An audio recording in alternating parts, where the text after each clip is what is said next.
سابق وزیر اعظم عمران خان کی نااہلی کے خلاف احتجاج کرنے پر تحریک انصاف کی اسلام آباد کی مقامی قیادت کے خلاف انسداد دہشت گردی کے تحت مقدمہ درج کر لیا گیا۔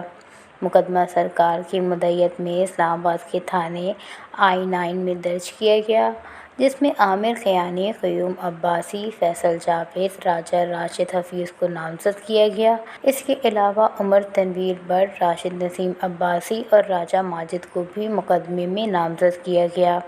FIR کے متن کے مطابق تحریک انصاف کے کارکنوں نے پولیس، FC اور انتظامیہ پر پتھراؤ کیا، جس سے متعدد پولیس اور FC اہلکار زخمی ہوئے۔ مقدمے کے متن میں کہا گیا کہ مظاہرین نے قتل کی نیت سے پولیس اہلکاروں پر گاڑیاں چڑھانے کی کوشش کی۔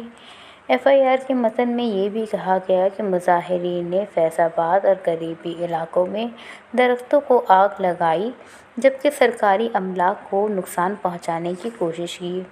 واضح رہے کہ گزشتہ روز توشہ خانہ کیس کا فیصلہ سناتے ہوئے الیکشن کمیشن نے پاکستان تحریک انصاف کے چیئرمین اور سابق وزیر اعظم عمران خان کو نااہل قرار دیا تھا۔ چیف الیکشن کمشنر سکندر سلطان راجہ کی سربراہی میں 4 رکنی بینچ نے توشہ خانہ کیس کا فیصلہ سنایا۔